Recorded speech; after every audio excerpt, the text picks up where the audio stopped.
ओम शांति। आज से हम प्यारे बाबा के 1972 की मुरली स्टार्ट करेंगे।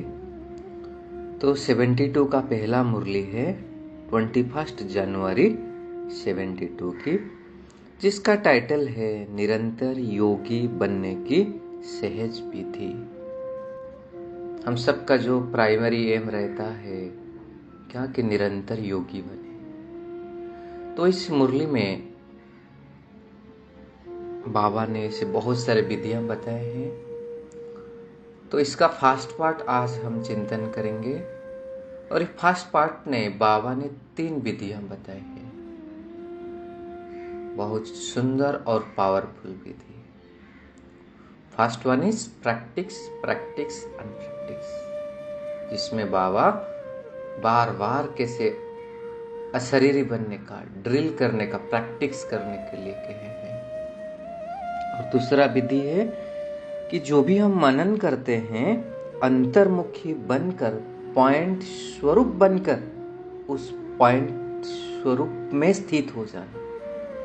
उसी से ही हमारे आत्मा को शक्ति मिलती है और हम योगयुक्त बन जाती है। और तीसरी बहुत सुंदर और पावरफुल विधि है कि शकाश देना, जिसमें बाबा एग्जाम्पल भी दिए हैं कि साकार में भी स्वयं बाबा कैसे शकाश दे रहे थे। तो शुरू करते हैं।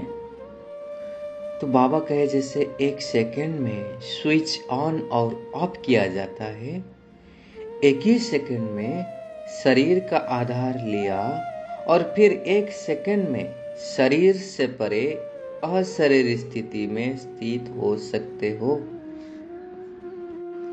अभी अभी शरीर में आए और अभी अभी अशरीरी बन गए। अभी यह प्रैक्टिस करनी है। और बाबा ने कहा इसी को ही कर्मातीत अवस्था कहा जाता है। बहुत पावरफुल डेफिनेशन कर्मातीत अवस्था का। फिर बाबा दूसरा एग्जाम्पल दिए कि जब चाहे कैसा भी वस्त्र धारण करना व ना करना वो अपने हाथ में रहता है ना। आवश्यकता लगी तो धारण किया, नहीं तो शरीर से अलग हो गए। ऐसे अनुभव भी शरीर रूपी वस्त्र में हो। कर्म करते हुए भी अनुभव ऐसा होना चाहिए जैसे कोई वस्त्र को धारण कर कार्य कर रहे हैं। इसका प्रैक्टिस आज हम सारा दिन करते हैं कि मैं आत्मा इस शरीर रूपी वस्त्र को धारण कर यह कर्म कर रही हूँ, अभी मुरली पढ़ रही हूँ, मुरली सुन रही हूँ। शरीर और आत्मा दोनों का न्यारापन चलते फिरते भी अनुभव होना चाहिए। तो बाबा का ऐसे प्रैक्टिस होनी चाहिए। लेकिन किसकी हो सकती है? जो शरीर के साथ व शरीर के संबंध में जो भी बातें हैं ना, चाहे शरीर की दुनिया है, संबंध व अनेक जो भी वस्तुएं हैं, उनसे बिल्कुल डिटैच होंगे। जरा भी लगाव नहीं होगा, तब न्यारा हो सकेंगे। बाबा ने यहाँ तक बोला अगर सूक्ष्म संकल्प में भी हल्कापन नहीं तो डिटैच नहीं हो सकते हैं, न्यारापन का अनुभव नहीं कर सकते हैं। तो बाबा कहे ऐसे प्रैक्टिस अभी करनी है। और इसी स्टेज पर रहने से अन्य आत्माओं को भी आप लोगों से न्यारापन का अनुभव होगा, वह महसूस करेंगे। बाबा कहते जैसे योग में बैठते समय अनुभव होता है ना, इससे चलते फिरते भी फरिश्तेपन का साक्षात्कार होंगे। यहाँ बैठते हुए भी अनेक आत्माओं को इकट्ठा साक्षात्कार होंगे। अनेक आत्माओं को जो आपके सत्ययोगी फैमिली में समीप आने वाले होंगे, उन्हों को आप लोगों के फरिश्ते और भविष्य राजपद के दोनों इकट्ठे साक्षात्कार होंगे। बाबा ने ब्रह्मा बाबा का एग्जाम्पल दिया, जैसे शुरू में ब्रह्मा बाबा से उनके संपूर्ण स्वरूप और श्री कृष्ण का साक्षात्कार होता था। बाबा कहे जैसे जैसे नंबर बार इसी न्यारी स्टेज पर आते जाएंगे तो आप लोगों से भी यह डबल साक्षात्कार होंगे। तो इसलिए अभी क्या चाहिए? बार बार बाबा अटेंशन दिला रहे, प्रैक्टिस प्रैक्टिस और प्रैक्टिस चाहिए। बाबा फिर कह रहे, जैसे शुरू में बैठकर घर में अनेक आत्मा को साक्षात्कार होता है ना, वैसे अभी होगा। यहाँ बैठे भी बेहद में आप लोगों का सूक्ष्म स्वरूप सर्विस करेगा। तो जितना जितना स्वयं आकारी फरिश्ते स्वरूप में होंगे, उतना आपका फरिश्ता स्वरूप भी सर्विस करेगा। बाबा कहते भले हम यहाँ होंगे, लेकिन हमारा फरिश्ता स्वरूप सर्विस करेगा। क्योंकि बाबा कहते आत्मा को सारे विश्व का चक्र लगाने में कितना समय लगता है, इसीलिए आपकी सूक्ष्म शरीर भी सर्विस करेगा। लेकिन कौन कर पाएगा? जो इस न्यारी स्थिति में होंगे, स्वयं फरिश्ते स्थिति में होंगे।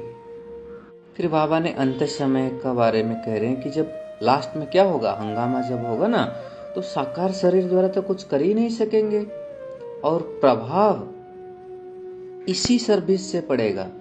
मतलब सूक्ष्म शरीर से उन्हें साक्षात्कार होगा जैसे शुरू से होता था। इसलिए बाबा कहे अपने संपूर्ण स्वरूप का साक्षात्कार अपने आप को होता है, तो हमें भी इसे हमारा एक विजन बनाना चाहिए। जैसे ब्रह्मा बाबा करते थे ना, दादी गुलजार जी को पूछते, अभी जाओ बच्चे देख के आओ मेरे संपूर्ण शरीर कहाँ तक तैयार हुआ।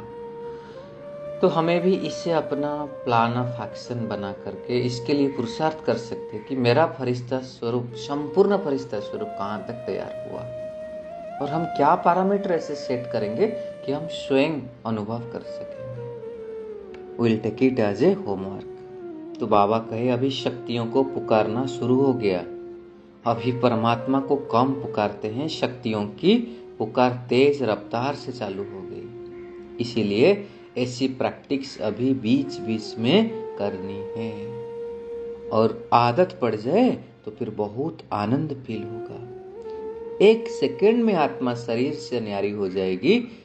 ऐसी प्रैक्टिस चाहिए, अभी यही पुरुषार्थ करना है। तो चले अभी भी हम 1 सेकंड में शरीर से न्यारे होकर के परमधाम में बाबा के पास पहुंच जाते हैं।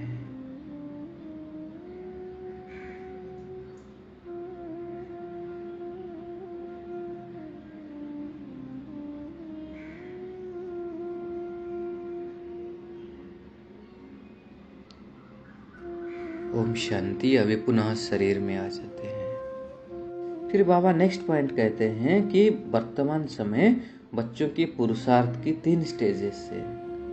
एक है वर्णन, दूसरा मनन और तीसरा है मगन। और बाबा ने रिजल्ट देख रहे हैं कि मेजॉरिटी बच्चे वर्णन में ही हैं, मनन और मगन कम है, और इसी के कारण आत्माओं में विल पावर कम है। तो इसलिए अगर हम अपने अंदर विल पावर को बढ़ाना चाहता है तो हमें क्या करना है? इस मनन और मगन अवस्था के ज्यादा प्रैक्टिस करनी है। बाबा कहे सिर्फ वर्णन करने से बाह्य मुक्ता की शक्ति दिखाई पड़ती है, लेकिन उससे प्रभाव नहीं पड़ता है। मनन करते भी हैं, लेकिन अंतर्मुखी होकर के मनन करना इसी की कमी है। पॉइंट का मनन भले करते हैं, लेकिन हर पॉइंट द्वारा मनन अथवा मंथन करने से शक्ति स्वरूप मक्खन निकलना चाहिए, जिसी से ही शक्ति बढ़ती है। तो इसे भी हम होमवर्क की ओर ले सकते हैं। बाबा कहे भले प्लानिंग भी करते हैं, उनके साथ साथ सर्वस शक्तियों की सजावट तो होनी चाहिए ना, वह अभी नहीं है। फिर बाबा एग्जाम्पल दे रहे, मान लो कोई कितने भी अमूल्य चीज हो, लेकिन उनको अगर उस रूप से सजाकर ना रखा जाए तो उसी चीज का मूल्य मालूम नहीं पड़ सकता है ना। इसी रीति से नॉलेज का भले मनन चलता है, लेकिन अपने में एक एक पॉइंट द्वारा जो शक्ति भरनी है वह कम भरते हो, इसीलिए नॉलेज ज्यादा और रिजल्ट कम हो जाती है। बाबा करें मन में तो प्लानिंग उमंग उत्साह बहुत रहता है, लेकिन प्रैक्टिकल रिजल्ट में देखने से मन में अविनाशी उमंग उत्साह उल्लास कम रहता है। एक एक पॉइंट को मनन करने द्वारा अपनी आत्मा में शक्ति कैसे भरी जाती है, इस अनुभव में बहुत अनजान है और इसीलिए वह अंतर्मुक्ता अतीन्द्रिय सुख की प्राप्ति का भी अनुभव नहीं करते हैं। और बाबा के जब अतीन्द्रिय सुख और सर्व प्राप्तियों की भासना नहीं आती है, तब तक क्या होता है, अल्पकाल की वस्तु जरूर आकर्षण करती है। तो इस पॉइंट को हम अंडरलाइन करेंगे।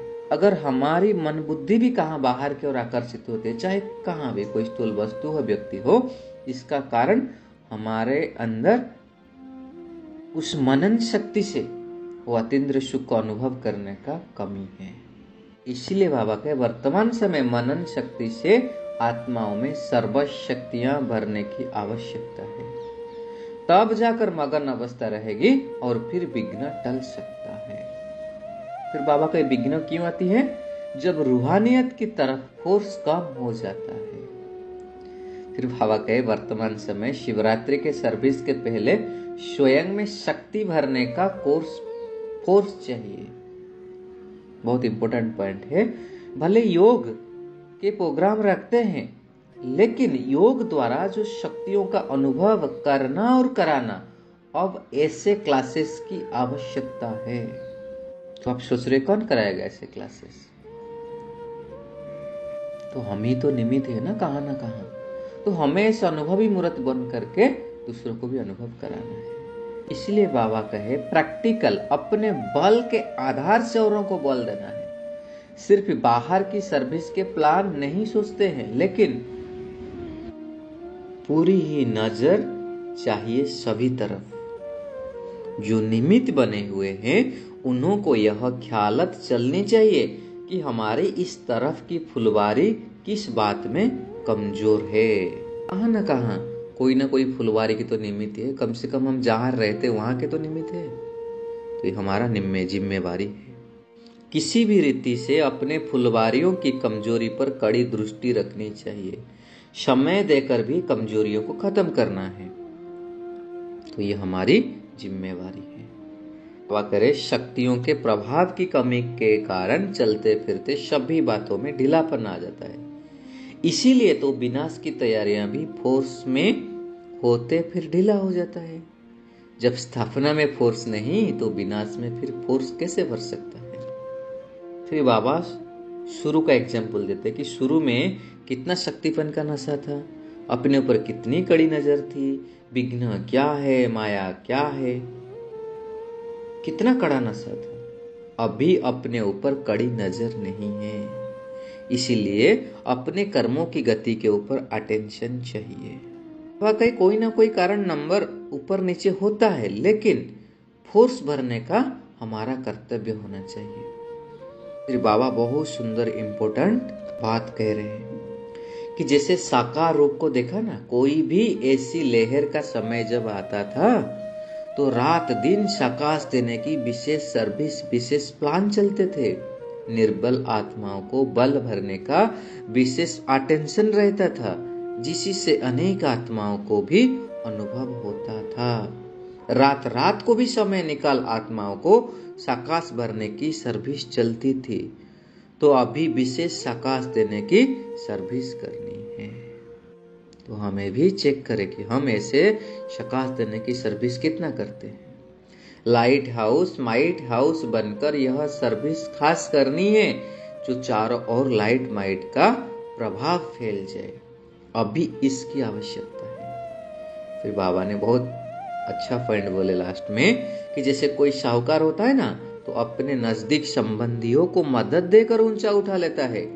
ऐसे वर्तमान समय जो भी कमजोर आत्माएं संपर्क और संबंध में हैं, उन्हों को विशेष शकाश देनी है। कितना इंपॉर्टेंट पॉइंट बाबा ने बोला। हम देख रहे हैं हमारे आसपास अड़ोस पड़ोस में न्यूज सुन रहे हैं, तो वैसे समय हमें रहम दिल बनकर उन्हें शकाश देने का सेवा करनी है। तो ये थी आज की प्यारी बाबा की समझानी। तो इसे जो हम टेक अवे लेंगे कि निरंतर प्रैक्टिस करना है आचार्य बनने का, घड़ी घड़ी ड्रिल करने का। फिर बाबा की कोई एक एक पॉइंट को लेकर के उसे मनन करके मगन अवस्था में स्थित हो जाने का, जिससे शक्ति मिले और रोज कम से कम कुछ समय निकाल करके शकाश देने की सेवा भी करनी है। अच्छा जी, ओम शांति। शुक्रिया प्यारे।